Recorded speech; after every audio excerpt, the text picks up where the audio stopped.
We are starting our session, Indo-Russian collaborations in healthcare. And for this, I would like to invite Professor Vladimir Poroikov to the dais, Professor Paulin, Professor Alexei Lagwin, Professor Narahari Shastri onto the dais.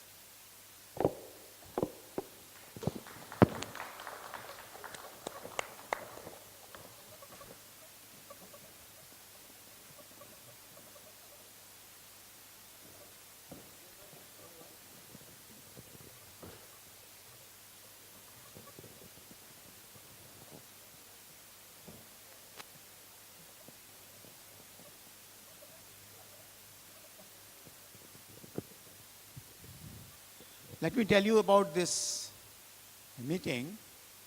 In fact, India and Russia are making about 70 years of this celebration this year. They had long-standing collaborations in different fields in India, whether it's defense, whether it's science, culture, arts, and so forth. And it's a pleasure that in this meeting of CMTPI, 7 Russian people are here, Russian delegates, related with healthcare problems. So it was asked by the Ministry of External Affairs that it would be nice if we arrange a meeting here, for which I think they also put on their website for this. So what we have planned, that we have the major collaborators, particularly in this healthcare program from India and Russia. And I think you would like that they will present collaborations, and then we will discuss a kind of a panel discussion. And in this panel discussion, we would also like what will be the views, how can be these collaborations can be more strengthened and can be broadened, and what our Indian people who are present here, they can also suggest what would they like. And those recommendations we would like to summarize, and we'll send it to the Government of India, Ministry of External Affairs, who may then work on them. So in that manner, I think this should be a fruitful exercise. So now I invite Professor Vladimir Poroikov to say how his collaboration is going, what he feels. Professor Vladimir.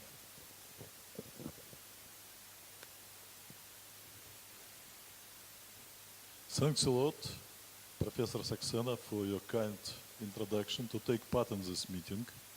And I should say that first visit in India I have in 2003 to Drug Discovery and Development Conference in Kolhapur.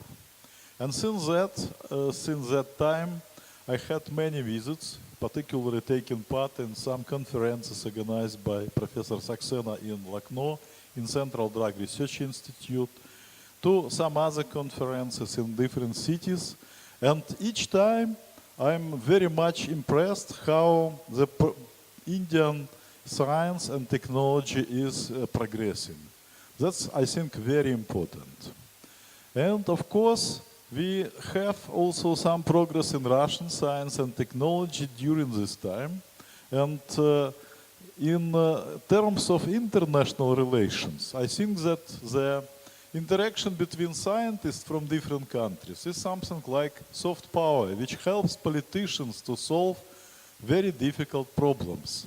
And on the other side, actually, this is very important because we have some complementary background and experience.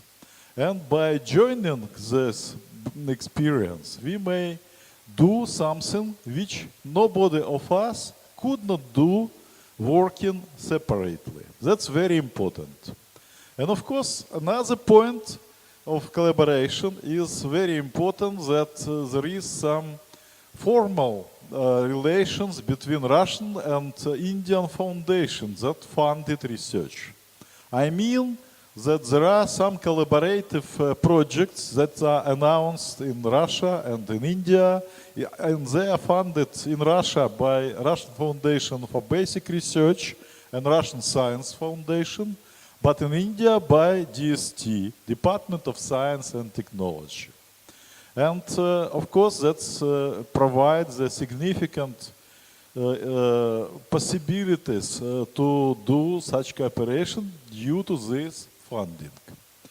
I should say that in 2000 we created a freely available web portal that predicts biological activity based on structural formula of chemical compounds.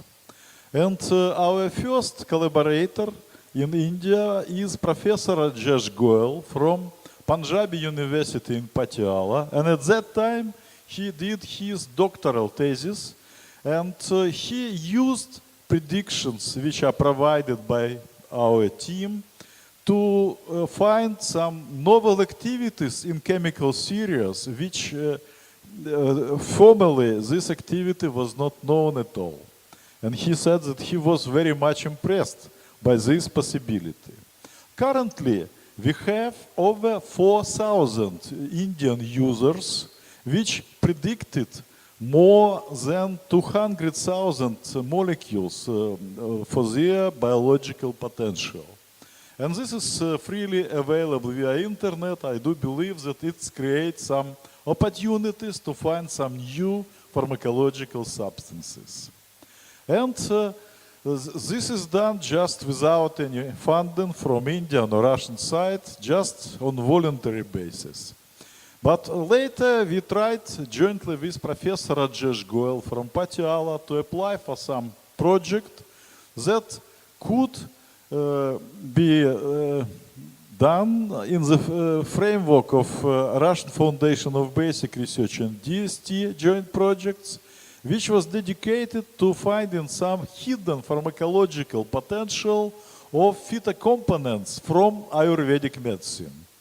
In the framework of this project, we actually created the freely available database on phytocomponents from 50 medicinal plants which are used in Ayurveda for the about 2,000 phytocomponents, their biological activity, predicted activities, etc. And of course, we tried to identify some novel applications for phytocomponents from Ayurvedic medicine, and it was found that some of them could have the anticonvulsant, nootropic, antidepressant action, which is very important. And it was confirmed by further pharmacological experiments, and we published jointly about 10 publications during this project. Later on, we also submitted, but not extension of this project was not accepted. But I think that now another project is doing by Alexey Lagunin and Rajesh Goel, and Alexey probably will tell more about this project. But we started also a new project with Dr. Narahari Sastry, which is dedicated to the creation of internet possibilities for drug repurposing. Drug repurposing is very popular now because, first of all, we don't know many features of known drugs, so computer-aided predictions provide more information, shed light on the hidden pharmacological potential, indicate new ways of experimental investigations. And jointly with Dr. Narahari Sastry from Indian Institute of Chemical Technology in Hyderabad, we created a drug repurposing portal which integrates some possibilities of Russian and Indian team, and which actually is also widely used by people from the whole world. Yeah, just recently in the framework of CMTPI 2017, we submitted a few papers which were prepared together. And I do believe that this project, which is still ongoing, will create new opportunities for many Indian and Russian researchers in the field of pharmacological substances, and then actually lead to the better medicines, which will be more potent and actually more safety. And I also should say that this collaboration is very fruitful, and I encourage all young and not so young Russian and Indian scientists to try to arrange such cooperation, which in general will be for a benefit of all parties, for Russian, for Indians, and I think that it would be nice if we collaborate in this field. Thank you.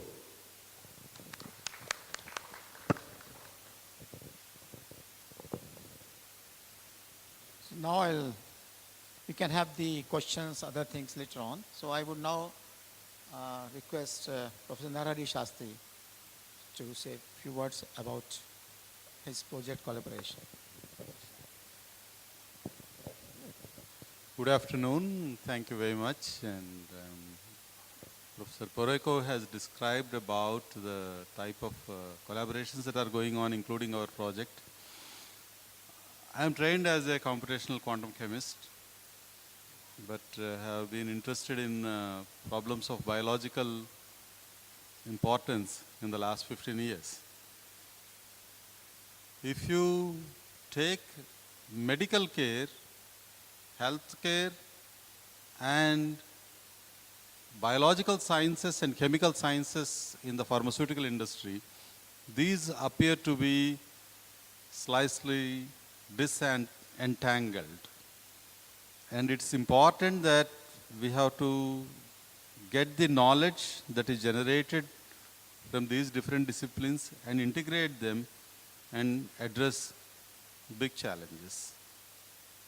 So, in this, we are very much interested to work on 3 different aspects. The first and the foremost is, it is important to involve medical doctors in collaboration with scientists, and in that aspect we have involved the medical doctors from Usmania Medical College, Dr. Rakesh Kumar Sahai and Dr. Manisha Sahai, very actively in the project, and they also have visited Moscow and participated very actively, and then from Russian side also some medical doctors are being involved. So this is one of the important feature of the project.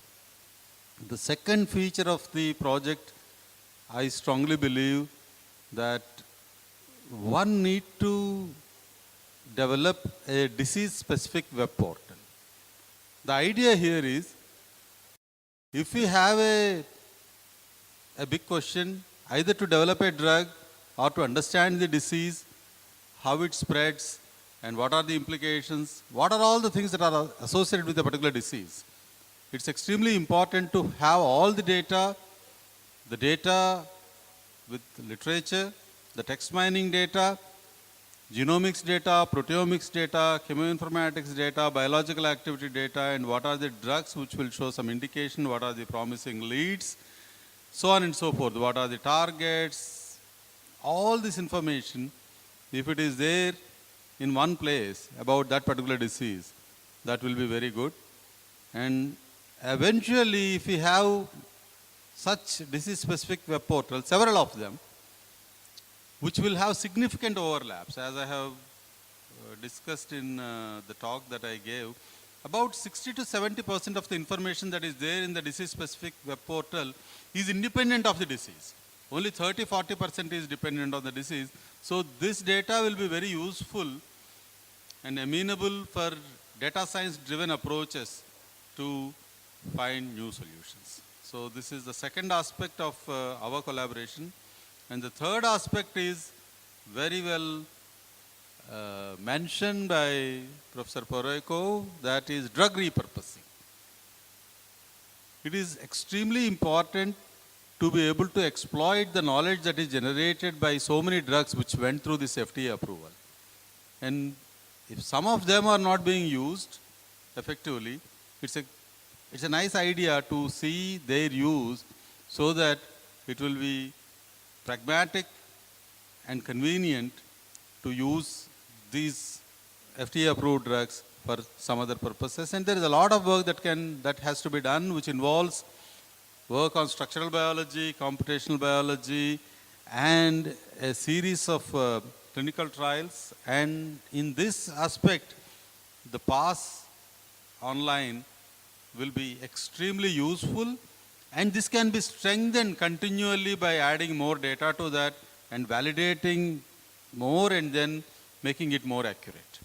This is about our perception that we need to involve the medical doctors, developing disease-specific web portals, and drug repurposing. But more than that, Russia is a huge country.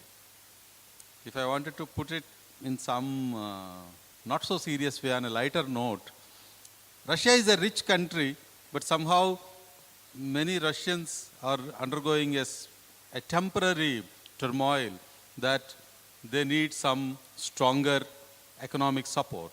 And the policies of the government, I am sure that in the next few years, this is such a robust country, it is one of the superpowers. Although not many people might think based on GDP and other things, Russia is definitely one of the superpowers, and nobody can deny that India is also a superpower in its own right. This is having a 1.3 billion population, which has such a strong knowledge. And already, Professor Poroikov and Rajesh Goel have started digging into the deeper principles of Ayurveda with their pharmacology approaches and then most modern ways of understanding this. And this will go in a long way to use the most modern technology in information sciences, data-driven approaches, to harness the knowledge that was there in the traditional knowledge and link it to the modern knowledge. And in this way, healthcare, which is obviously very important, have to be seen with a different perspective, and it may not be limited to some of the biologists or medical doctors. It will be a very good topic for everybody, statisticians, quantum chemists, database developers, and I'm very sure that I'm very, very excited to see Russia and the way they work and the country. There's a lot that one can do together. As it was said by Vladimir, that individually it will be very difficult to achieve, but when we come together, it will be very much possible. And I am extremely happy to collaborate and then have this opportunity. And as was importantly pointed out, Russia has been a very good partner for India for several years, and Indian government and Russian government should facilitate these interactions, and this is very, very useful, and I am very much positive, and I also request both the governments to increase their assistance for the mutual collaborations. Thank you very much.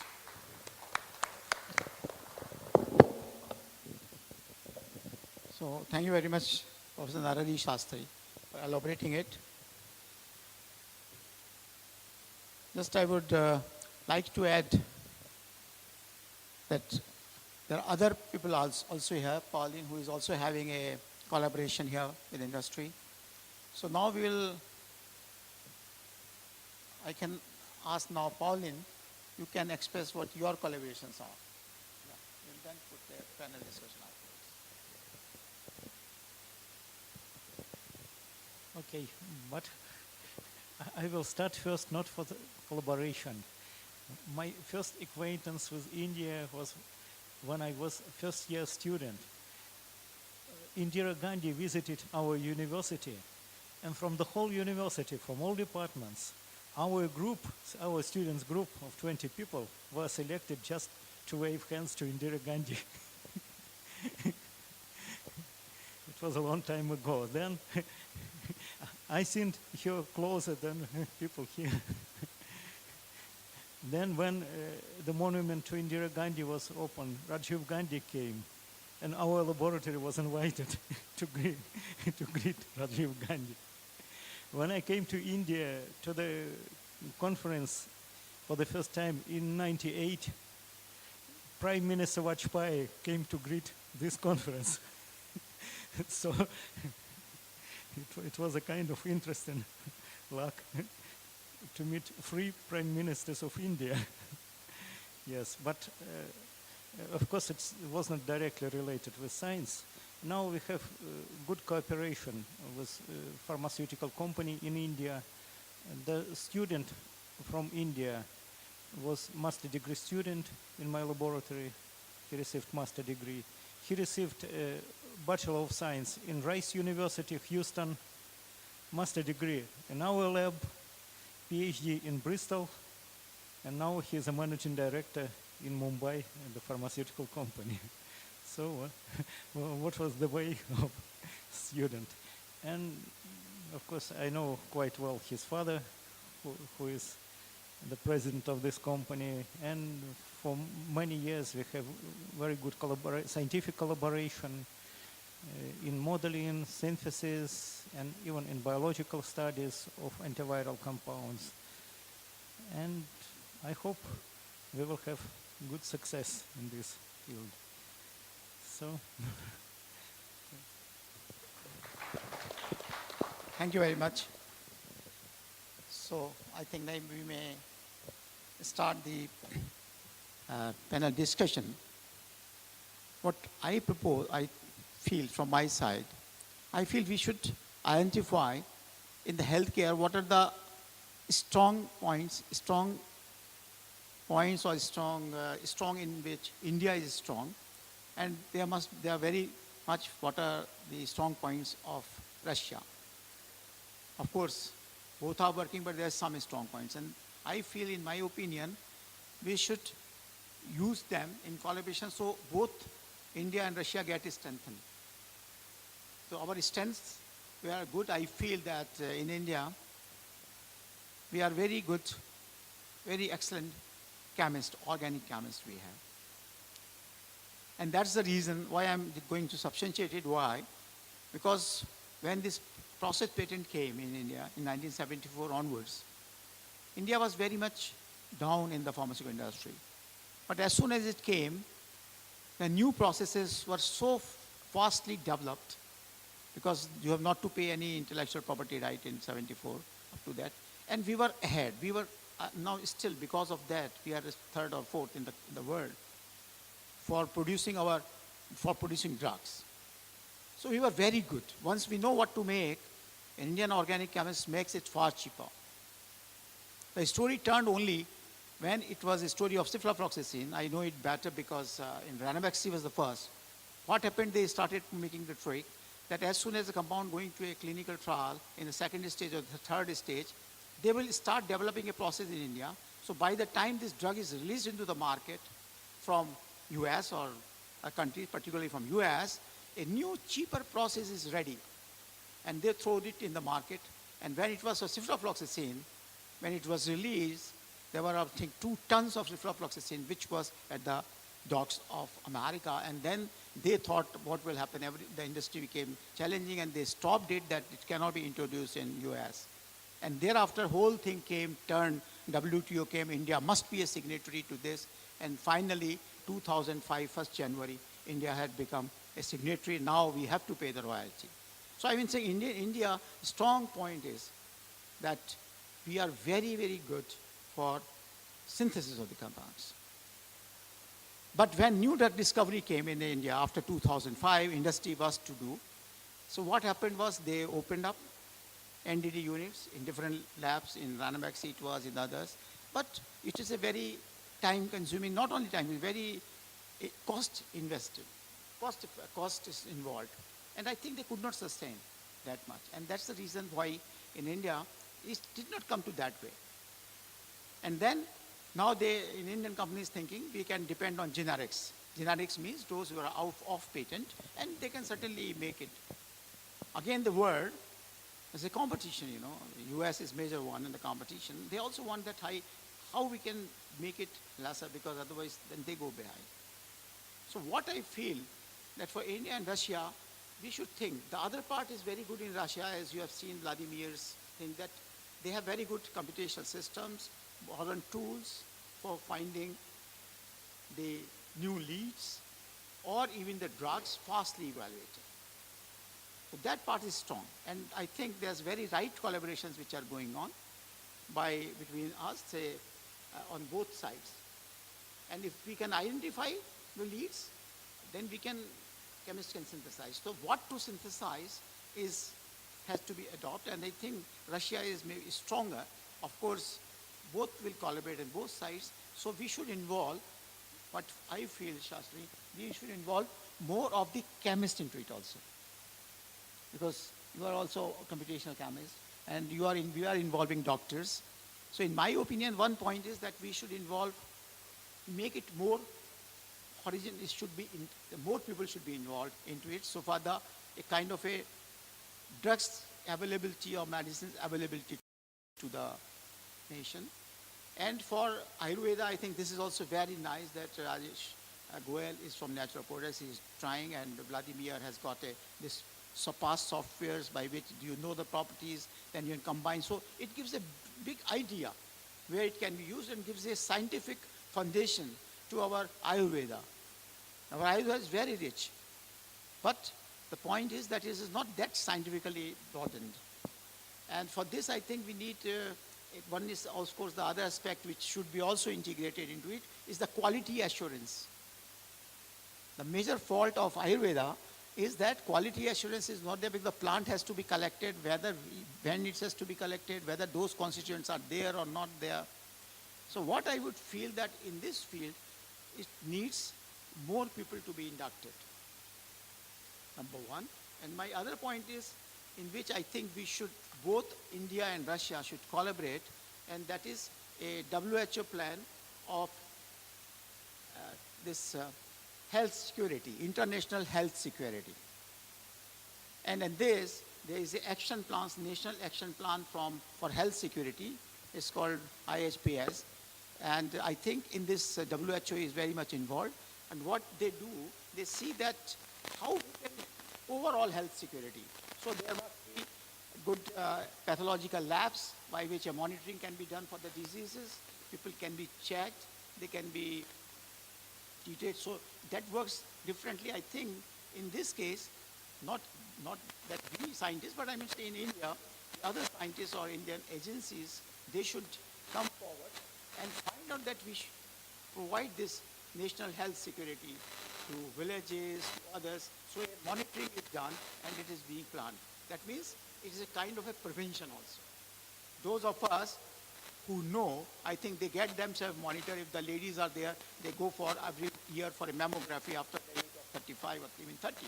So the breast cancer can be checked. Similarly, if we are having our monitoring, cholesterol and other things, lipid profiles, liver function. So if we know what are the biochemical parameters, biochemical indicators, you can take the medicines and then you can be prevention from the heart diseases or other diseases. Similarly, obesity is one of the major problems. So if those can be done, I think there also we should collaborate. So these should be in a broader perspective. So far, we address the problem of healthcare for both the countries. I actually completely agree with Professor Saxena regarding the strong side of India in organic chemistry. That's true. Also, pharmaceutical industry is emerging. Yeah, it's also true. In Russia, we also have a new program which is called Pharma 2020, in which significant investments are done to create some Russian pharmacologically active substances and push them to the market. But I also would like to mention another side of the international collaboration. Yeah, because in this time, as Professor Saxena mentioned, we are doing with big data in the field of genomics, proteomics, metabolomics, transcriptomics, etc. And my institute, Institute of Biomedical Chemistry, that formerly was belonging to the Russian Academy of Medical Sciences, but currently all academies were joined together, is taking part in international project which is called Human Proteome Projects. That's very important because in these projects, the researchers compare the proteins which are expressed in different samples from biological systems, from healthy samples, from some disease samples, and then by comparison, they try to identify what happens with pathophysiology, what is the basis of disease, what may be the markers of disease, what may be the potential targets. And as far as I know, India also taking part in Human Proteome Project. I don't know exactly the name of people, but probably from Bangalore, yeah, somebody is taking part.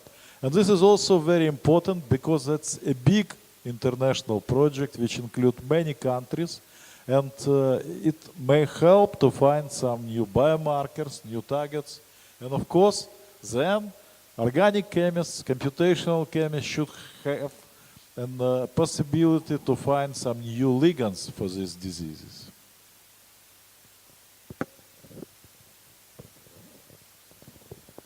Yeah, I think it's very important, and we were discussing about this human health projects looking at the proteome. Somebody can approach the healthcare from a disease point of view. If somebody has a disease, they can try to see that how the disease can be alleviated. Alternatively, somebody can also look at from a health point of view, that if somebody is healthy or not, and how to improve the health of a person. So we had an interesting discussion by Dr. Chandrasekhar Desai from Pune, who was developing the GPS of health of a human being. That what is the present position of their parameters currently, and how that will be in the next 15 years from now, and then what happens. So that everybody will have their own GPS, where is that point, and as the data emerges, then one can try to look into this.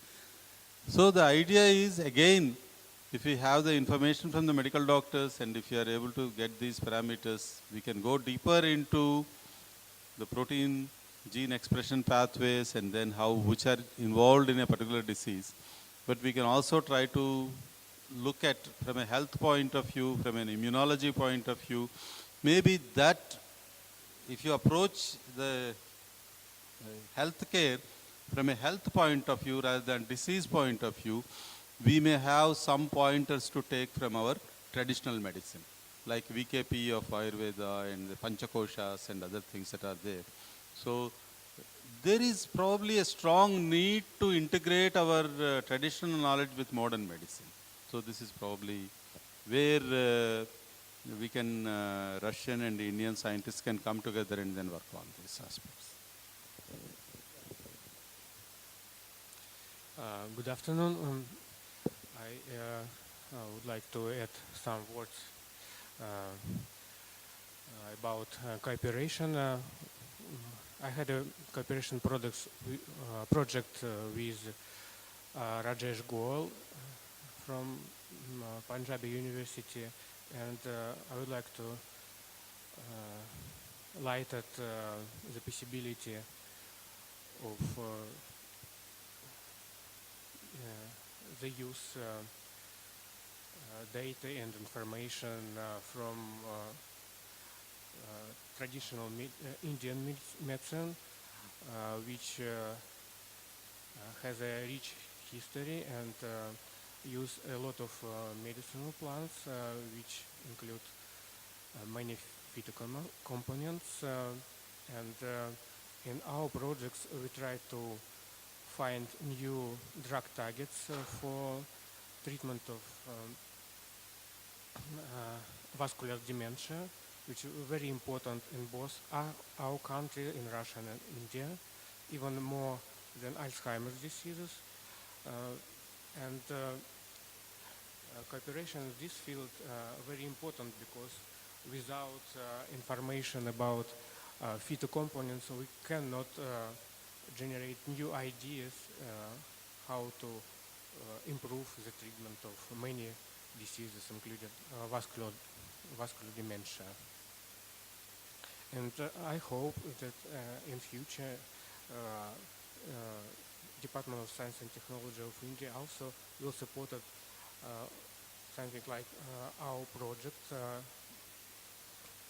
directed on study of natural products and a medicinal plant used in traditional Indian medicine, and it in future will provide some new finding which help people in all world, I think.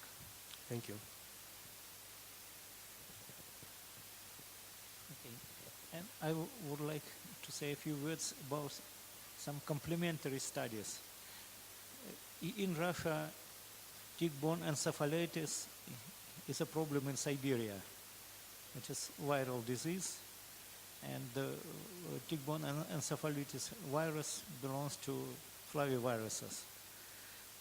And in India, dengue fever is also a problem, and dengue virus is also belongs to the same family of viruses, and they are very similar.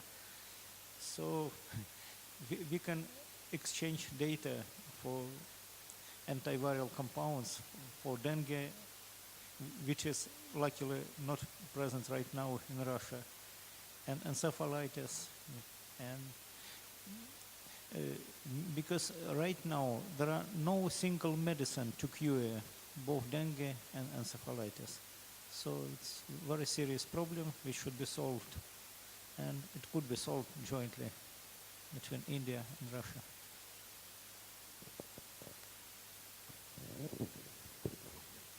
Now I think it's open for the audience, so you can, if you want something to express from your side.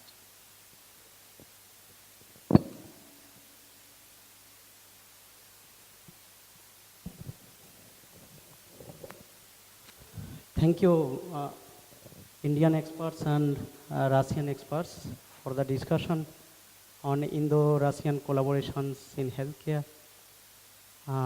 It would be highly appreciated if you please focus some discussion on neglected diseases in India and Russia. Thank you. Some discussion, panel discussion on regarding this neglected diseases, how to treat the neglected diseases, and how to collaborate between Russia and India. Thank you. So I mean to say,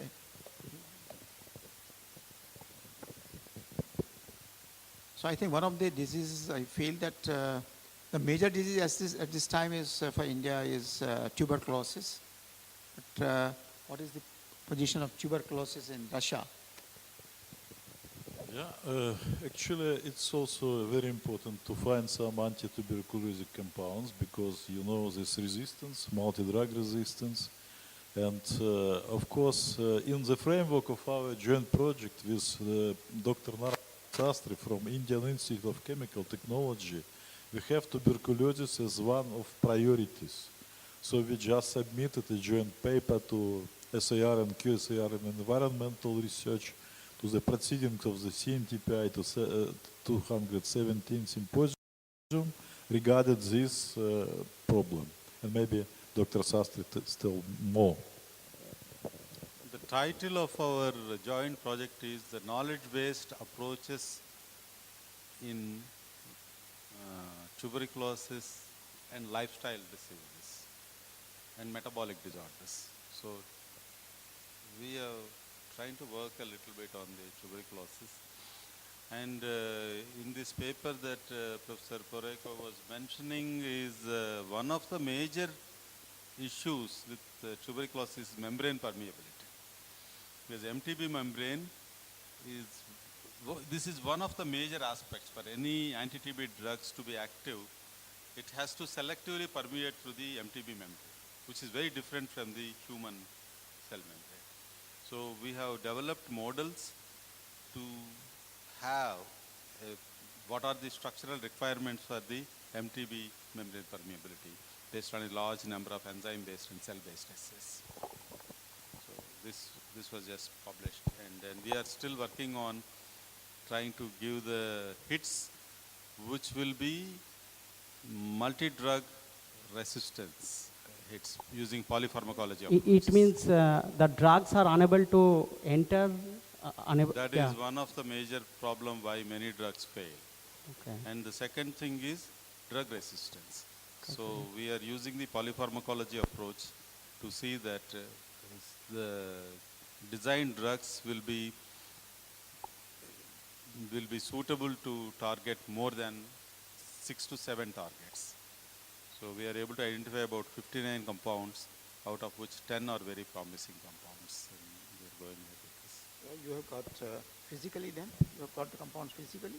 These compounds are physically available and then we have to test this because they are available and then we are getting So I these think for compounds. testing, you have somewhere, but I will say that CDRI is, we have got a very good tuberculosis screening. So the Central Drug Research Institute in India is very good so far the testing is concerned. So the We thing will is, if soon they, be sending those. yeah, so those compounds can be sent. And I would like to add here that our institute, the institute which is hosting this conference, JIPA, under the OSDD program of Government of India through CSIR, the 2 projects were granted to this institute, and out of the total about 1,400 compounds submitted for screening under this program to CDRI, because it was a nodal center for screening, among the best of 4 compounds, 2 compounds came from this institute, JIPA. And I think in this we can also say that, I mean, say, those 2 compounds now are, I will not say that they are very top, but initially screening, they were supposed to be one of the 2 compounds. 2 compounds were good. And I think we have under this a program, also a collaborative program with Poroikov is also there, we are there, and CARSEV is there also there. There is a inter-biostream. They have got National Product Library, physically available compounds, means big library, 55,000 compounds one side, and about 2.5 million compounds on the other side. And we are having a kind of a project in which we'll identify the leads out of that, and then those leads will be physically made available to verify this. So that program is also between India and Russia. Of course, we have a Greece also involved in this collaborative project.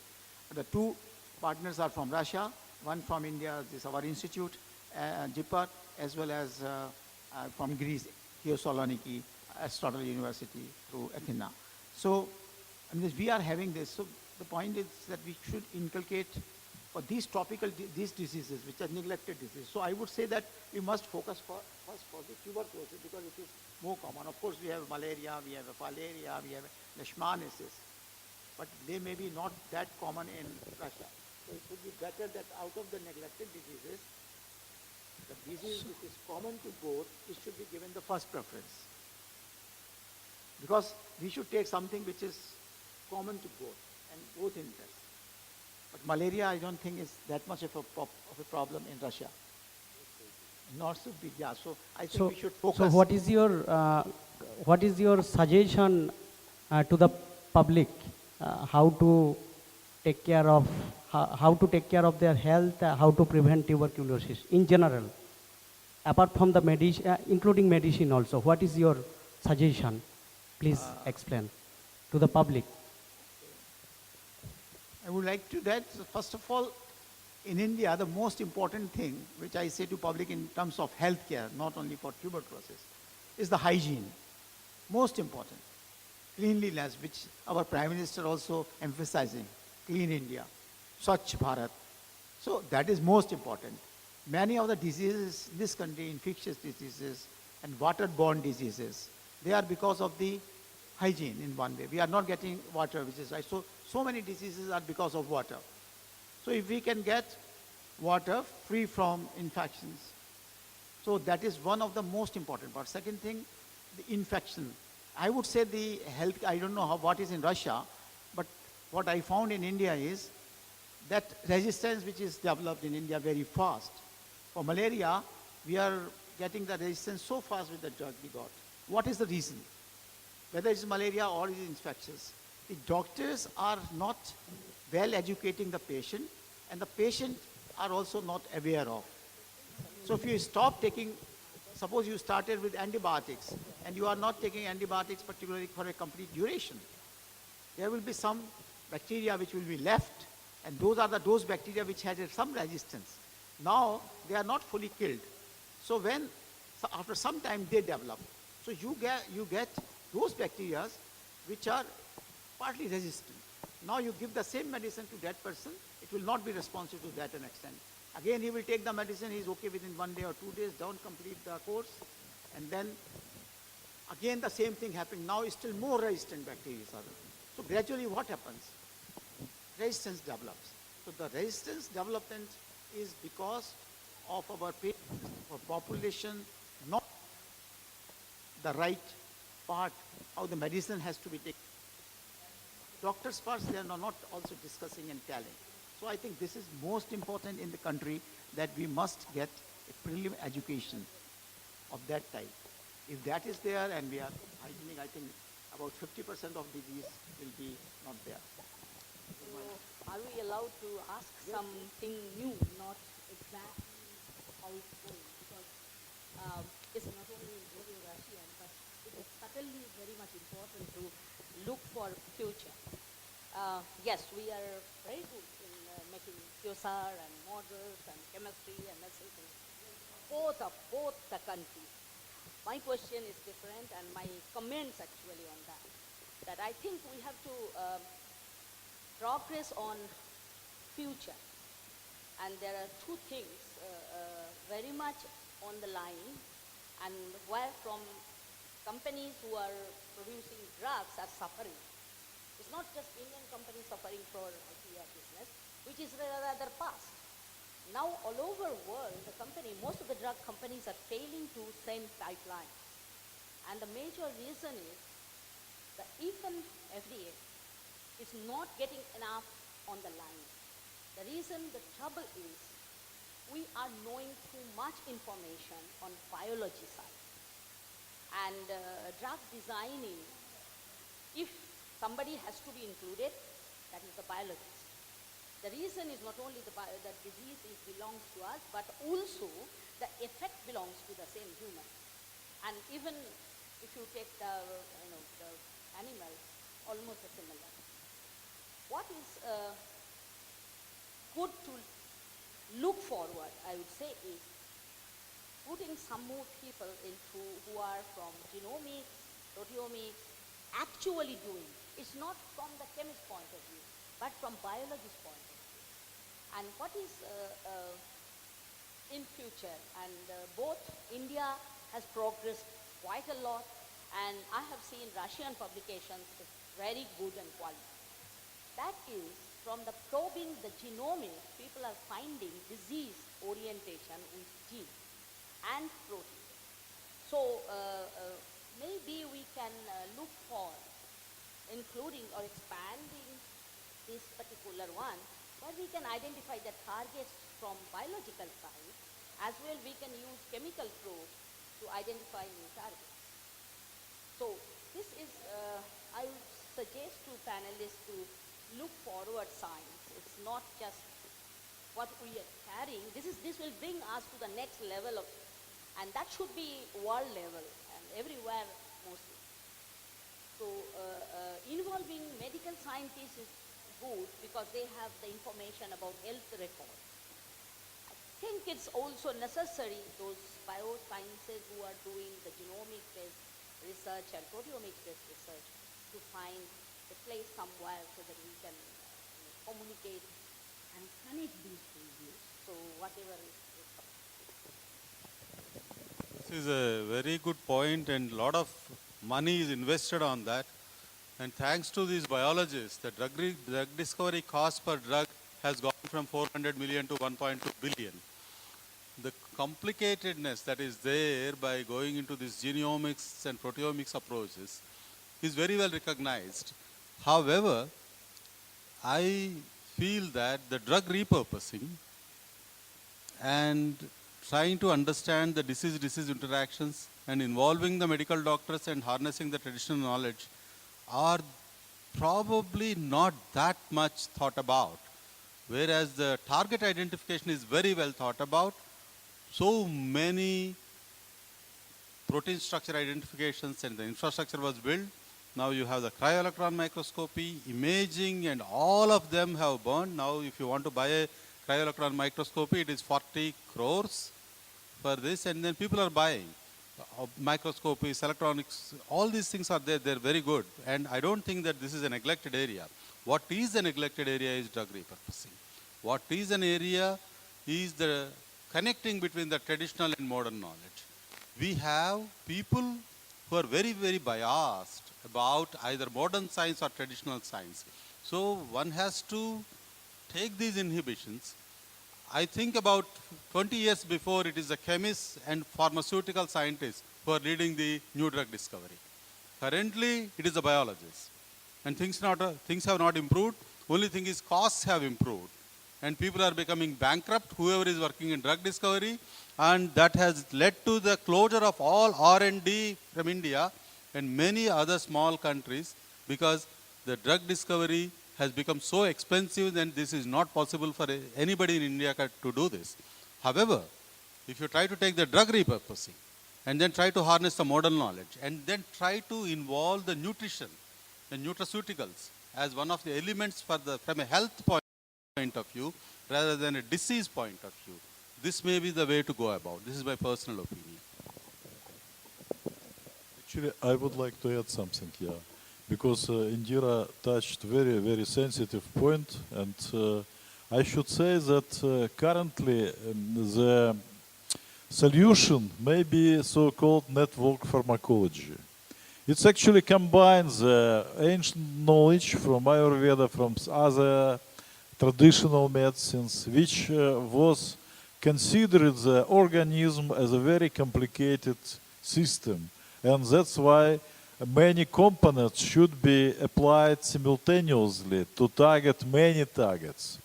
So at the moment, we are doing computational network pharmacology research. For instance, Alexey is doing this with Rajesh Goyal in the field of vascular dementia. We are doing this in the field of refractory epilepsy, for which actually there is no available drugs. And this may be some way where we could find the solution. It's still not here, but we are studying how to apply a modern network approach to find more reliable targets, or even combination of targets that took into account many feedbacks in biological systems that sometimes lead to resistance, not just to tuberculosis, but to cancer, to some other fields, etc. Question. Sir, being an Indian, there are many Veds. They are working on these traditional medicines. They are providing medicine to cancer patient, to TB at a very genuine rate, at a very low cost. Even many of my relatives, they are taking the medicine and they have the good survival rate. They are surviving for long duration. Even they have cured, many of them are cured from this. So why don't we can contact to that way so that we can come to know what type of combination of medicine or natural drug we are using to build the medicine. Because they know the disease, how it is curing. They know what chemical constituent is required to cure the disease, but they don't know the mechanism. Instead of wasting, I don't want to say wasting, instead of bringing all the chemists and all the people from different fields to come together to cure this. We have the medicine. They are, even while collecting the data from the cured people, they are giving us a good feedback that we are cured, we have survived for 4 years. Many of the cancer patients, they have survived for 6 years also, from 2 to 6 years. So why don't we directly contact to them? Say in India this is, and I think people are doing it. If they come to know, I can tell you the case of CDRI, Central Drugs Institute. If we are coming across with such kind of thing, we have sent people to go there to collect the samples, what they are curing. But we would like to verify. You know, sometimes, many times we have found, not only one time, many times we have found that de facto in our models, which are the models for that particular thing, those things have not worked. Work means that you say it will cure, but when we test it, we don't test those things on the human being, frankly speaking. I mean survival rate, if you will Yeah, look but I forward. think Even this is very good. This is very good the if it survival gives. rate was almost equal to the No, people who are taking therapies and all that things, and they are going so much harsh conditions. Yeah, if a person has to take a medicine, that's, I mean, that's if the survival, in both cases, the survival rate is equivalent. Person in case of therapies, so much money a person, even people get bankrupt also No, that because is, of this. no, we agree. In We that agree case, your then- point Yes, sir. that if there are some kind of medicine or some kind of Indian system is available or somebody is treating with some way and people are saying that we are cured, Yes, then sir. certainly this person should make contact and even the Yeah, government but agency I'm can telling contact. you also kept a one point in front of all. There is neglectance. There is always a neglectance. Might be the person is not aware or he's happy he's treating the patient. Because Indian psychologist is, he's happy, I'm dealing with few people, they are getting survived. So I want to that thing must be come forward so that instead of spending so much money and all the things, Okay. it will be Agreed point. Point is, yeah, if it is possible, it should nice. We should give the only thing in your Indian system is there. That's why we are working, people are working. Just to give it nobody normally believes, let me tell you. Nobody believes in that way in scientifically. The problem is of science is there where logic is there. Our lacuna had been, now I tell you one story but very briefly because, everybody knows Brahmi. Okay? The Brahmi is is forgetting its botanical name, but Brahmi everybody knows. It is good for hair oil, it is good for memory. So when we took up in CDRI this work on Brahmi, we have worked a lot of natural products. It was found that if you take the Brahmi from Lucknow, if you take a Brahmi from Kanpur or Delhi, that Brahmi is not working. Then we thought, what is this? Why this Brahmi has not yielded the result in models? Then it was gone, we went into the literature, it was said Pashan Bhedi. Pashan Bhedi means this is a stone, it has to be cracked, it is coming out the stone. So as soon as the link came, we searched the Brahmi from the Uttarakhand, from the Himalayas, because there is a stone. And that Brahmi had those bacosites, by which there was an enhancement of memory, and this is now a market drug with a different name, Memory Plus, Brain. Australia is marketing, other fellow is marketing. So I mean to say, if suppose with this psychological thing, you have taken a Brahmi from Lucknow, and some fellow has given to you the Brahmi, you are thinking my memory is increasing. There is a psychopharmacological factors, big psychopharmacological factors. If you are taking a drug, you are thinking, your thought process can do. Because I can tell you on this because it's my hobby, thought process. I can get you cured even by thoughts. That's a different science altogether. And that is why in our phase 1 trials, phase 2 trials, we have a placebo. Placebo, we give the drugs. One is coded a drug, other one has got a standard drug, and one doesn't have any drug, placebo. It has been found that a lot of placebo cases are responding because they think that they are taking a drug. So that works also. The thing is, you have to give so when this has come, Brahmi, I'm taking you a case, it has been proven that there are two bacosides, A and B, a combination of them is really there, and it has been found practically. So, but this knowledge was good. But so that is the reason why we should strengthen our Indian Ayurvedic knowledge is a great thing, but people don't go in depth. If they would have studied Pashan Bhedi Brahmi, it means you collect the Brahmi from the hill region, and that Brahmi has got that power, that thing.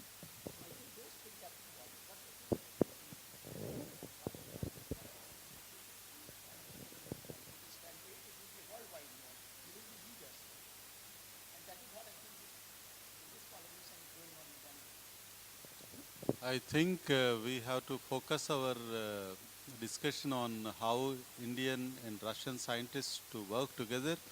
We have very, very well-known person in the medicinal chemistry looking at halogen bonding, and then have from Professor Zefirov's lab, and they have somebody in network pharmacology, and somebody has a rich experience of developing the web portals.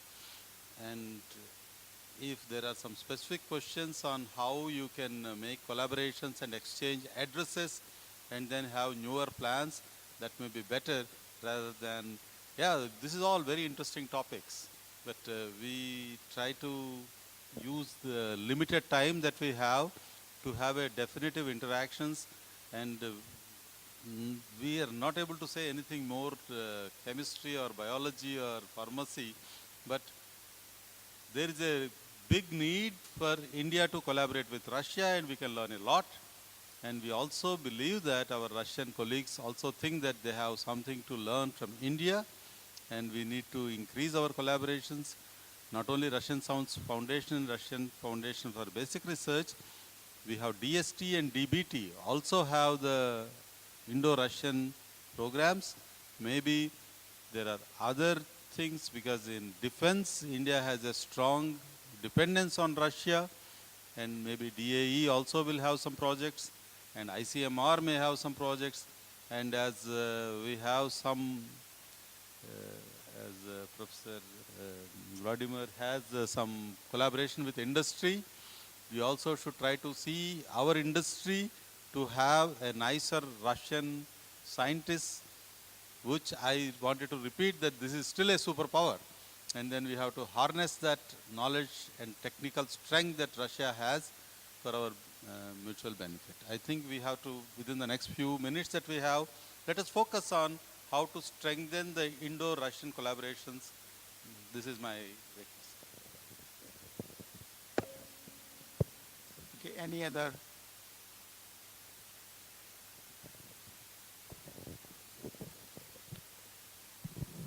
I would like to cover that what is the social aspect of the healthcare. You know, the illiteracy is the basic problem in India. So I would suggest that the technologists, scientists, they should join hand together just to make the illiterate people aware about their health, how they can take care of their health, because most of the diseases, they start from slums or poor people. So that way it should be taken care of. So it would be nice if both countries join and make some programs to educate these people in India or in Russia. Okay. This is my suggestion. I think this is a very good point, that we need not only collaboration in science, but also in medicine and healthcare. This is a little bit different from my institution, because I'm working in academic field, but probably Ministry of Healthcare of Russia and appropriate Ministry of India should have more efforts in this development of some joint projects in this field as well. I think this is what I feel, that National Action Plan for Health Security, which can be covered up, which is a very major part of WHO. WHO is actually working very hard on it, with taking these things together. And this is a very, very big plan for this. I think India should be, they are considering already, at this time they are focusing on still those countries like South Africa and Zambia and these countries. But I think since they consider India to be a little better, but I think they will coming it to help. So I think this would be very nice if we ask our governments, both the governments can join on this end. I also heard that there is a possibility for the BRICS nation to submit projects together. Brazil, Russia, India and China. And there were more combinations of Brazil, Russia and China. And the participation of India is a little less, and then we probably have to submit or come in close collaboration. Because these deadlines are very, very strict, and then people have to really submit these projects. And if we have some Russian or Brazilian and Chinese friends, there is a possibility to write these projects together, and then there is a need to increase the India's participation in these 4 nation collaborations. Actually, these are the projects dedicated to the BRICS countries. Also, South Africa is eligible. South Africa, yeah, that's true. Any other suggestion or comment, question? So, if not, then I think what we have summarized, we can summarize, and these recommendations, particularly one is, of course, which we have later said, that it should be a general health security, and in which we have to educate some ministries. On the other hand, those points which that India is strengthened, means on chemistry and search of new leads through computer-aided softwares, and involving later on, if suppose already if we develop in that direction what Indra Ghosh said, genomics, protein, that has been done, and India has got a lot of data has been during the time in CSI, Samay Brahmachari had done a lot of genetic data has been collected. So that part is another part that is used. So that can be used. I mean, so what we must use our strengths both together and make out some success in this. And certainly it will be very fruitful. So what we will do is we will make a short recommendation among ourselves on these points, and we'll send it to Government of India. And with this, I thank you all for coming here and to participate in this panel discussions and to hear. And we wish that our Indo-Russian cooperation and collaboration will go ahead in years to come, just like it has completed in the last 70 years. We had done a lot of collaboration in our defense, space, and all others. I think that has been, and it will also go in healthcare. I think India will be free from diseases, and Russia too, is earlier, and by 2030 or 2040. We should be very free from all these diseases. With this, our wish and future thing, we end this discussion, and thank you. I would like to ask one more point. Actually, it's not related to the healthcare, but I don't know, I don't have any knowledge. That's why I am asking, because Honorable Russian national scientists, they are with us in this program. So, shall we have any students exchange program between India and Russia? Shall we have any student exchange program between India and Russia? Professor Poroikov, Professor Paluilin, please. It would be great to have such possibility, yeah, but at the moment, at least from Russian side, there is no special funding for such exchange. So we need to somehow afford it to the existing funding or find some other sources for that. So I think it would be nice if the government of India and Russia provided particular funds for exchanging students.